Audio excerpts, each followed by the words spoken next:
হে উম্মতে মুহাম্মাদি, তোমাদের উপরে এই রমজানের রোজাকে ফরজ করলাম যেমনি ভাবে তোমাদের পূর্ববর্তীদের উপরেও ফরজ করেছিলাম। কেন ফরজ এই বিধান দিলাম জানো রে বান্দারা? লাআল্লাকুম তাত্তাকুন। আয়াতের শুরুতে কিন্তু বলেছেন ইয়া আইয়ুহাল্লাযীনা আমানু, হে ঈমানদারেরা। আয়াতের শেষে আল্লাহ উল্লেখ করে দিলেন লাআল্লাকুম তাত্তাকুন, হে ঈমানদারেরা তোমরা যেন আমার ওলি হইয়া মরতে পারো। এখন অর্থ ওই শব্দটা মাঝখানের শব্দটা এনে বাক্যের সাথে মিলাই। হে ঈমানদারেরা, রমজানের রোজা পূর্ববর্তীদের যেমনে দিয়েছিলাম তোমাদেরকে ওইভাবে দিয়েছি, বরং সহজ করে দিয়েছি। তাদেরকে সারা বছর ছিল, তোমাদেরকে অল্প করে দিয়েছি।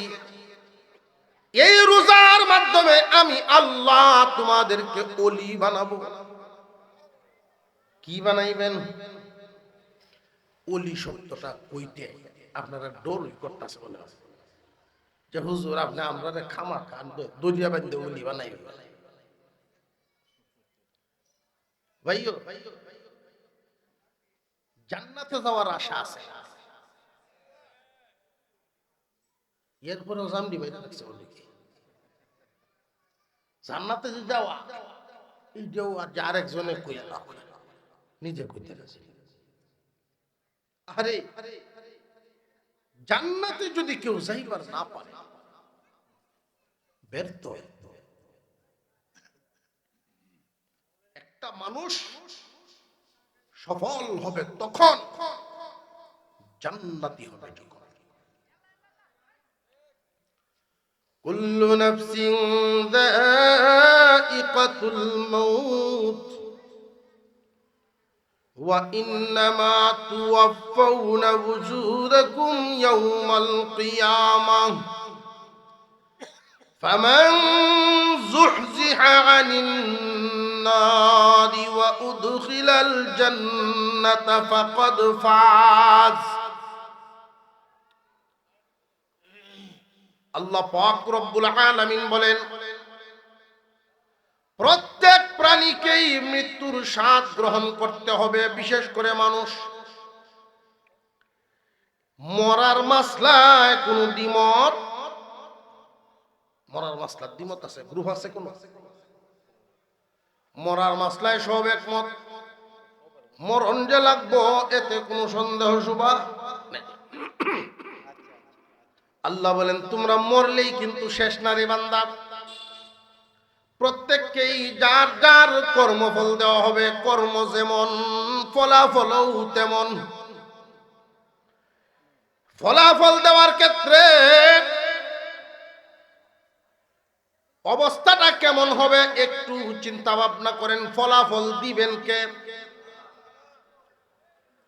দুনিয়ার জমিন হলো পরীক্ষা দেওয়ার জায়গা, আর হাসরের ময়দান হইল রেজাল্ট আউট হইব। মহান মৌলাই করিম ঘোষণা করে দিলেন ফামান যুহজিহা আনিন নার ওয়া উদখিলাল জান্নাতা ফাকাদ ফাজ। জাহান্নাম থেকে নাজাত পাইল, জান্নাতের ভিতরে প্রবেশ করলো, ফাকাদ ফাজ, সে হইল মহা সফল। আমরা তো দুনিয়ার সামান্য উপকার পাইয়া সামান্য যদি কোনো কিছু লাভবান হতে পারি সফল মনে করি। আল্লাহ পাক রব্বুল আলামিন ঘোষণা দিলেন বান্দারে জাহান্নামের আগুন থেকে বাঁচা, জান্নাতে ঢুকা, ওইটা হইল সফলতা। আল্লাহ আদর করে মানুষগুলো বানাইছেন। মহান আল্লাহ চান না কোনো মানুষকে জাহান্নামের আগুনে জ্বালাইতে। আল্লাহ তাআলা দয়ার সাগর, এই মানুষগুলোরে কুদরতি হাত লাগায়া বানাইছেন। আল্লাহ দেয়া নিয়ামত কি পরিমাণ আল্লাহ আমাদেরকে দিয়েছেন দেখেন। ওয়ালাকাদ কাররামনা বনি আদম ওয়া হামালনাহুম ফিল বাররি ওয়াল বাহর ওয়া রাযাকনাহুম মিনাত তাইয়্যিবাত। আল্লাহ বলেন বনি আদম অন্যান্য সৃষ্টির মতোই বনি আদম একটা সৃষ্টি, কিন্তু আমি আল্লাহ এই বনি আদমের মর্যাদা বাড়ায়া দিলাম। আপনার যদি গুমো গুমো নিমুজিমু লাগে বোঝা যায়, একটু জোরে সুরে সুবহানাল্লাহ একটা আওয়াজ দিতাম, নিয়ামত প্রত্যেককে শোনা যেত। নিয়ামত তো আচ্ছা যেমনি আছে আওয়াজটাকে লিয়েছে নারে তাকবীর।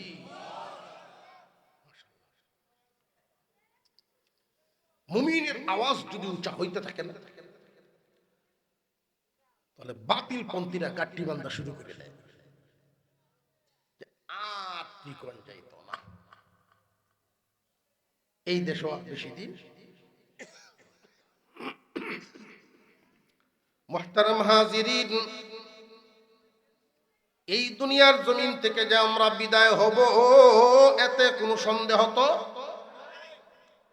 আল্লাহ যে আমাদের মর্যাদা বৃদ্ধি করে দিয়েছেন, আশরাফুল মাখলুকাত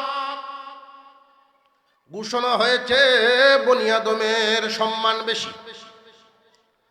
হে দুনিয়ার প্রাণী জগৎ, বনি আদমকে সম্মান দেও।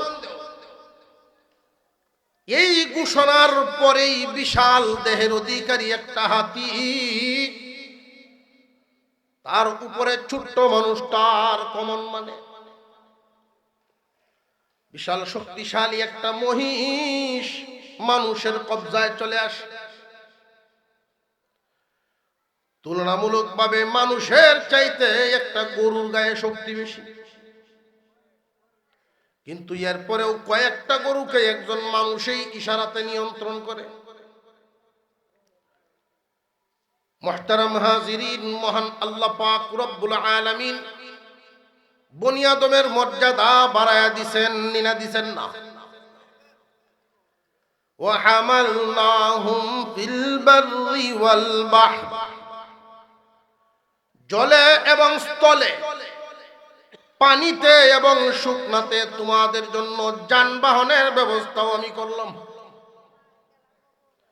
এই পৃথিবীতে কোনো প্রাণী নাই যেই প্রাণীর যানবাহন লাগবে, আসেনি প্রাণী। এই পৃথিবীর কোন প্রাণীর এই যানবাহনের প্রয়োজন নাই, তাদের অন্তরে এই চাহিদা নাই। মানুষের অল্প সময়ে বেশি জায়গা যাওয়ার জন্য তোমার যানবাহনের ব্যবস্থা করে দিলাম। হয়তো কেউ কেউ মনে মনে ভাবতে পারেন যে হুজুর যানবাহন আল্লাহ কেমনে দিল? অটো রিক্সার পিছনে দেখছি রঙ্গু বেস্তুরি লেখা আছে না? ভাই রঙ্গু মিস্ত্রি বানাইছে ঠিক, কিন্তু যানবাহনের যে উপাদান গুলো এগুলো দিয়েছেন কে? এক জায়গার কাঠ, এক জায়গার লোহা, এক জায়গার প্লাস্টিক, আর এক জায়গার পেট্রোল, সবগুলো একত্রিত করলে ৫-৭ জন একসাথে যাওয়ার মতো, চলার মতো একটা গাড়ি বানানো যায়। এই উপাদানও দিয়েছেন আল্লাহ, মানুষের মাথায় ঢেলে দিয়েছেন বুদ্ধিটাও আল্লাহ। এক নম্বরে দিলেন বনি আদমের মর্যাদা উঁচা। ২ নাম্বার, চলাচলের জন্য আল্লাহ যানবাহন দিলেন, জলেও দিলেন, স্থলেও দিলেন। আকাশ পথেও আছে না নাই? ওয়ারযাকনাহুম মিনাত তাইয়্যিবাত। রে দুনিয়ার মানুষ, তোমাদের রিজিক অন্যদের চাইতে আমি উত্তম ভাবে দিলাম। এই যে উত্তম ভাবেটার ব্যাখ্যা আছে, এই জমিনে যত প্রাণীরা খাদ্য খায়, যত ধরনের খাবার আছে জমিন থেকে উৎপন্ন হয় দুই ভাগে বিভক্ত। হয়তো হয় আমিষ জাতীয় আর না হয় নিরামিষ জাতীয়।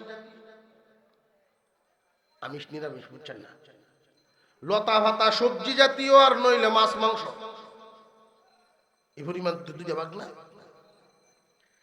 যে সমস্ত প্রাণীরা মাছ মাংস খায়, জীবনে কোনোদিন সবজি খায় না। যে সমস্ত প্রাণীরা শাক সবজি জাতীয় খাবার খায়, ওরা কোনোদিন মাছ মাংস খায় না। কেন জানেননি? যে খাওয়ার মতো যোগ্যতা এদের মধ্যে আল্লাহ দেন নাই। যেই প্রাণীগুলো মাছ মাংস খায়, এদের খাবার, এদের দাঁতগুলো হয় খুব ধারালো, চুকা চুকা। যেই প্রাণীরা ঘাস খায়, সবজি জাতীয় খাবার খায়, ওদের দাঁতগুলা হয় সমান পাটি, চুক্কা নাই। গরুর দাঁত চুখা আসেনি, সমান। আর চুক্কা দাঁত ওলা প্রাণী আমরা যেটা চিনমু বেশি, কুত্তা। দাঁত দুটি আছে না, সমান দাঁত নাই। মুহতারাম হাজিরিন, কিন্তু মানুষের মুখের মধ্যে দেখবেন সমানও আছে, চুক্কাও আছে। ঠিক না বেঠিক? এই জন্য মানুষ কেমন খাওয়া খায়, যেইভাবে সবজি খায় এইভাবে মাছ মাংস খায়। ঠিক না বেঠিক? খালি খাইতা। বান্দারে, তোমারে আমি উত্তম ভাবে রিজিক দিলাম, শুধু তোমাকে উভয় প্রকার রিজিক যে দিলাম তা না, তোমার রিজিক বড় সুস্বাদু করে দিলাম। বাঘে যদি গোশত খায়, লবণ দিত জানে না? না জানে? পাইয়া হোক খাইয়া হোক, যদি শুকর আদায় করে। কি আদায়? শুকরিয়া আদায়। আলহামদুলিল্লাহ। কি শব্দ? আলহামদুলিল্লাহ। 8 খানা হরফ কুরআনুল কারীম শুরুই হয়েছে এই শব্দের মাধ্যমে। ঠিক না বেঠিক? মুফাসসিরিনে কেরাম বলেন, তাসবির যত জিকির আসগার আছে, যে সমস্ত তাসবিহ পড়ি আল্লাহকে খুশি করার জন্য, সবচাইতে বেশি খুশি হন আল্লাহ আলহামদুলিল্লাহ তাসবিহ মাধ্যমে। কি পরিমাণ খুশি হন? বান্দা যখন আল্লাহর শুকর আদায় করে, আল্লাহর নামের এই তাসবিহ আলহামদুলিল্লাহ আদায় করে, আসমান এবং জমিনের মাঝের যে ফাঁকা জায়গাটা, তার নামে নেকি দিয়ে ভরপুর করা হয়। আলহামদুলিল্লাহ বলার সাথে সাথে জান্নাতের 8টা দরজা এই বান্দার নামে খুলে দেওয়া হয়। এই আলহামদুলিল্লাহ শব্দটা এত উজ্জ্বল।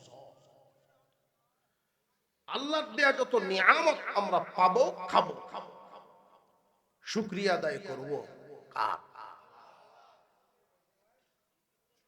এই শুকরিয়া আদায়ের শব্দটা যে খুব লম্বা, মুখস্থ রাখা যাবে না ইনশাআল্লাহ।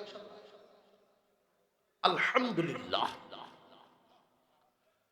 মুহতারাম হাজিরিন, এই দুনিয়ার জমিনে আমাদেরকে নির্দিষ্ট একটা হায়াত দিয়া, যে যত চেষ্টাই করুক, যখন যাওয়ার সময় হয় কেউ থাকতে পারে না। আমাদের প্রত্যেকের নামে একটা করে জান্নাত বানাইছেন আল্লাহ। সুবহানাল্লাহ। সেই জান্নাত আল্লাহ কেমন করে বানাইবেন, এটা দেখতে কেমন, তার হালত ব্যাখ্যা বিশ্লেষণে তো লম্বা আলোচনা তো সম্ভব না। আমাদের মূল বিষয়টা বুঝতে হবে যে জান্নাত কেমন, মনের মতন। কি এর মতো? মনের মতো।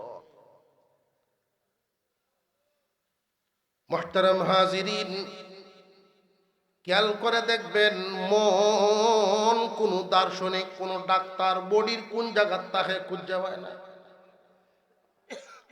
এই মনের ওজন কত, দৈর্ঘ্য প্রস্থ কত, এই পর্যন্ত ভাইছেনি। কিন্তু মন যে কত গভীর, খেয়াল করেন। 100 আরা জমিনও যদি হয়, তবু হে আরেক জমিনের দিকে ছায়া থাকে।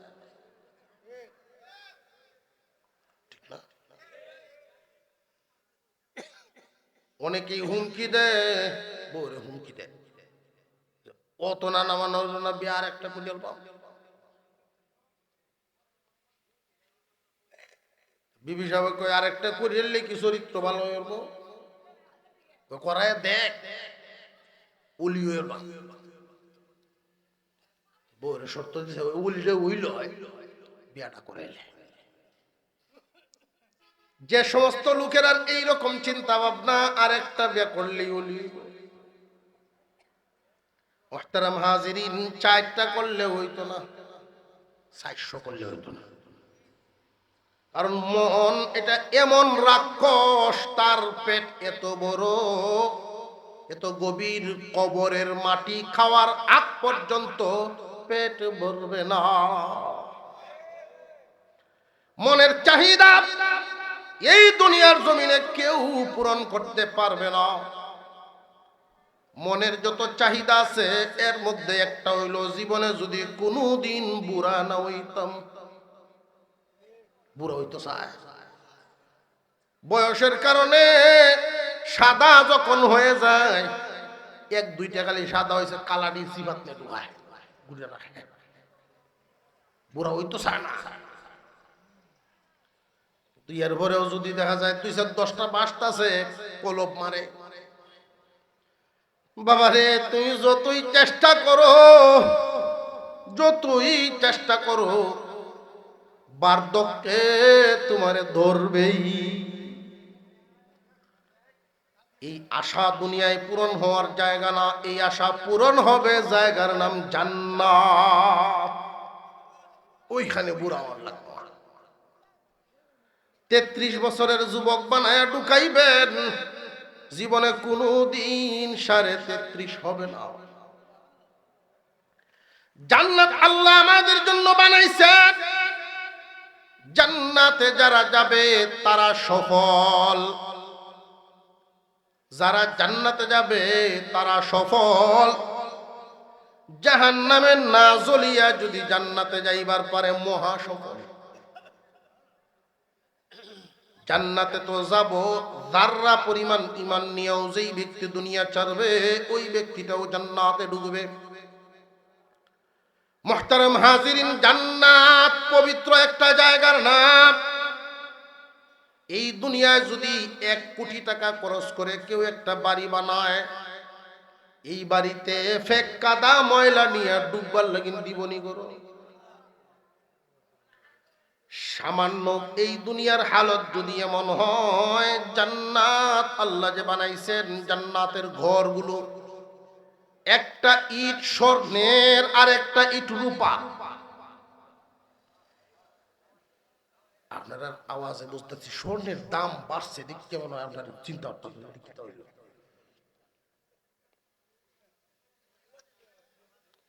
মাথা বাবা, একটা ইট স্বর্ণের আর একটা ইট রূপার, 2টা ইটের মাঝখানে জাফরান দিয়া জোড়া দিবেন। স্প্রে মারা লাগবে না রুম সুগ্রান করার জন্য। 2 ইটের মাঝখান থেকে অটোমেটিক সুগ্রান বের হবে। এমন সুন্দর কারুকার্য, এত সৌন্দর্যের মধ্যে গুনাহ নামক নাপাক ময়লা নিয়ে ঢুকতে দেওয়া হবে না। এই দুনিয়ার জমিনে এমন কোন মানুষ নেই, সাধারণ মানুষ যারা, নবীগণের জামাত, স্বতন্ত্র আল্লাহ পাকের নির্বাচিত জামাত, নবীগণ যারা মাসুম, তারা এরপরের থেকে নিয়ে কিয়ামত পর্যন্ত এমন কোন মানুষ নাই যার কোনো গুনাহ নাই, এমন কোন মানুষ নাই যার আমল নামায় গুনাহ নাই। শিক্ষিত হোক, মূর্খ হোক, নিচা বংশ উঁচা বংশ, এগুলো দেখার বিষয় না। মানুষ মাত্রই ভুল হইতে পারে। কুল্লু বানি আদম খাত্তাউন। আল্লাহর নবী বলেন, সমস্ত বনি আদমই ভুল করনেওয়ালা। খায়রুল খাত্তাইন আত-তাওয়াবুন। উত্তম হলো তারা তওবা করে, মাপ চায় যারা। কিন্তু ব্যবহার করার পরে যদি এই কাপড়টা পরিষ্কার করে ইস্ত্রি করে, আবার যেই শিয়ের মতো, যেই শিয়ের, ঠিক না বেঠিক? ময়লা কাপড় যদি ঘরের কোনায় রেখে দেয়, তার অবস্থাটা কেমন হয়? দিন যত যায়, সময় যত যায়, ভালোর দিকে আসে না, এই কাপড় খারাপের দিকে যাইতে থাকে। ঠিক তেমনি আমরা যখন কোনো গুনাহ করে ফেলি, এটার একটা দাগ পড়ে যায়। এই দাগ পড়ার কারণে যত তাড়াতাড়ি পারেন দাগটারে মুছেন। দাগ যদি মুছিয়া ফেলেন, কলব কিন্তু আগের মতো টনটনা পরিষ্কার। কিন্তু অনেক মানুষ মনে করেন, যা ঠিক আছে, যে সময় আল্লাহর ইবাদত করা ধর্ম আর ছাড়তাম না। বন্দারে, তোমার আর সেজদা দেওয়া নসিব হইতে নাও পারে। কেউ যদি এই চিন্তা করেন, তওবা যদি করি আর এই তওবা ভঙ্গ করব না, করলে তো তওবা ঠিক মতোই করার মতো করব। যুক্তিও দেয় যে মুরগির মতো তওবা করতাম না, শিয়ালের তওবা করতাম না। যে শিয়ালের তওবা কোনটা? যে শিয়াল গাব গাছের তলে যায়, যে পাকা গাব খায়।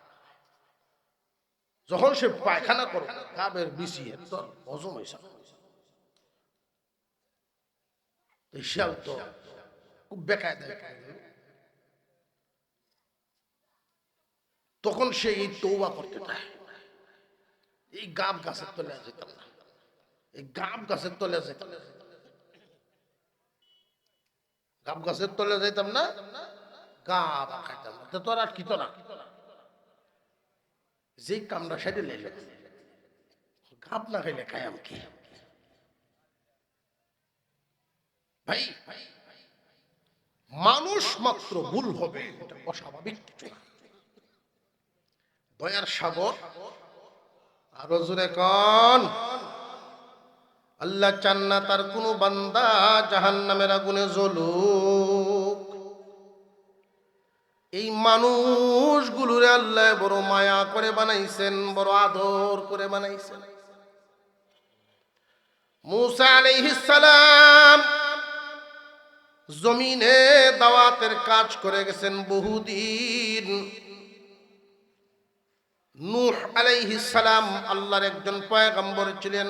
রাতে দিনে, দিনে রাইতে ৯৫০ বছর পর্যন্ত দাওয়াত দিলেন। কয়শো বছর? ৯৫০ বছর পর্যন্ত দাওয়াত দিলেন।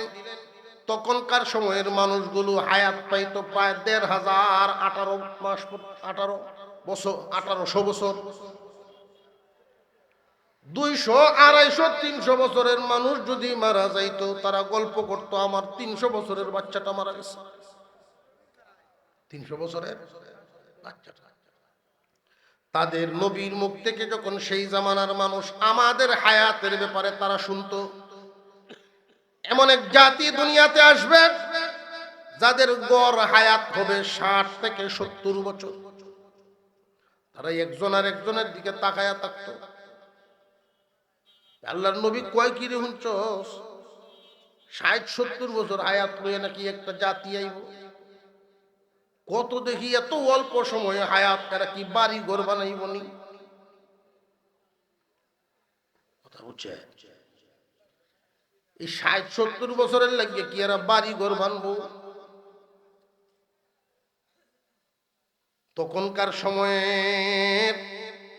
বুজুর্গ অলিগণ বুঝাইতেন, যদিও তাদের হায়াত হবে কম, কিন্তু ওরা বেসবরি স্বপ্ন দেখবে আমাদের চাইতে বেশি। সুবহানাল্লাহ। আরে কোনটা লাগাননি। মুহতারাম হাজিরিন, আমার আপনার পয়গম্বর বলেছেন, আমার উম্মতের হায়াত কম কিন্তু মর্যাদা অনেক বেশি। আমার উম্মতের শ্রম কম, বেতন হবে বেশি। আমার উম্মতে নামাজ পড়বে ৫ ওয়াক্ত, সওয়াব পাইব ৫০ ওয়াক্ত। এই উম্মতে যদি ইবাদত করে এক রাত, আল্লাহ নেকি দিবেন ৮৪ বছর ৪ মাসেরও বেশি। আল্লাহ পাক প্রত্যেকটা মানুষকে বড় আদর করে বানাইছেন। মানুষের প্রতি আল্লাহর দয়া কেমন দয়া, এটা বোঝানোর জন্যই নূহ আলাইহিস সালামের কথাটা আনলাম। ৯৫০ বছর পর্যন্ত দিনেও দাওয়াত দিলেন, রাতেও দাওয়াত দিলেন, রাতেও দাওয়াত দিলেন, দিনেও দাওয়াত দিলেন। দিন রাত নূহ আলাইহিস সালাম কালিমার দাওয়াত দিলেন। মাত্র ৮০ জন ওনার উম্মত জোগাড় হইছে। ৯৫০ বছরে কয়জন? হৃদয়গুলো কত কঠিন আছে, পাথরের খুব বেশি। হঠাৎ করে একদিন এক বাচ্চারে কান্দে করে বাবা সন্তানরে কান্দে নিয়ে যায়। এমনি এই ছোট্ট বাচ্চাটা বলতেছে, আব্বা আমার একটু নামাও। কেন রে ভূত? আমরা অনেক সময় ৭-৮ বছরের বাচ্চাদেরকে কাঁধে উঠাইনি না, উঠাই না। নূহ আলাইহিস সালামের জামানার এই শিশু বাবাকে বলে, আব্বা আমার একটু নামাও। নামাইলেন। কেন রে বাবা তুমি নামলা? আব্বা তুমি কি দেখো নাই, ওই যে দেখো নূহ নবী যায়, আমি দুইটা পাথর মারিয়ে দেই। নূহ আলাইহিস সালামের গায়ে ছোট্ট বাচ্চা ছোট ছোট পাথর নিয়ে যখন পয়গম্বরের গায়ে মারছিল, ওই দিন ওনার চোখ দিয়ে গড় গড় করে পানি পড়া শুরু হয়ে গেছে। অথচ এর চাইতেও বড় আঘাত পাইছেন, রক্ত ঝরেছে, চোখে পানি আসে। এই ছোট বাচ্চার ছোট ছোট পাথরের আঘাত গুলো গায়ে লাগে না, এই কলিজায় লেগে গেছে। আল্লাহর নবী ডাক দিয়ে বলেছিলেন, আল্লাহ দিনে রাইতে দাওয়াত দেই, বুকে বড় আশা ছিল, এদেরকে দাওয়াত দিয়া যদিও আমি তোমার চিনাইবার না পারি, কালিমা দিবার না পারি, আমি একটা আশা নিয়ে দাওয়াতের কাজ জারি রেখেছি। ওরা যেই দিন থাকবে না, তাদের সন্তানরা পরবর্তী প্রজন্ম আমার দিন গ্রহণ করবে। কিন্তু এদের ভিতরে এমন ভাবে বদ্দিনী ডুইকা গেছে, এমন ঘৃণা তাদের অন্তরে ঢুকায় দিছে, ছোট ছোট বাচ্চারাও আমাদেরকে ঘৃণা করে।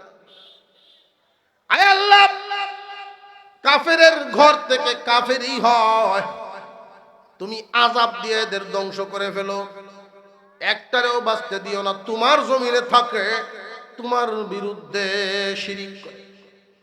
আমি আশায় ছিলাম বাচ্চারা হয়তো ঈমান আনবে, কিন্তু এই প্রজন্মের অন্তরেও ঢুকায় দেওয়া হয়েছে এমন বিষয়। আপনারা খেয়াল করবেন, সমাজের মধ্যে মাঝে মাঝে এমন কিছু লোক বুদ্ধিজীবীরা কাজ করে, দেখবেন বই পুস্তক আমাদের তো এগুলো গবেষণার খোঁজখবর রাখতে হয়, নাটক বানায়, অনুষ্ঠান বানায়, খারাপ চরিত্র যেটা আছে ওইটারে দাড়িওয়ালা জুব্বাওয়ালা বানায়। বুঝে আসতেছে আপনাদের? একটা নাটকেই হইল, টেলিভিশনেই দেখাও, মোবাইলের মাধ্যমে দেখাও, যেই চরিত্রটা খারাপ চরিত্র, দাড়ি থাকবে, পাগড়ি থাকবে, ভিতরে শয়তানি। ছোট ছোট বাচ্চারা যেন ওইটা দেখবে আর তার বিষয়টা মাথার মধ্যে গেঁথবে। যেই যে কুচুকরি ছিল, দুষ্ট চরিত্র ছিল, মানুষের উপরে জুলুম করত, অন্যায় করত, তারে দেখতে কেমন যে মুখে ছিল দাড়ি, মাথায় পাগড়ি। বুঝে আসতেছে আপনাদের? বাচ্চাদের অন্তরে পর্যন্ত ঢুকায়া দেওয়া হয়েছে চাক্ষুষ। আমি আপনাদেরকে একটা কথা প্রমাণ দেখাই, খেয়াল করে দেখেন।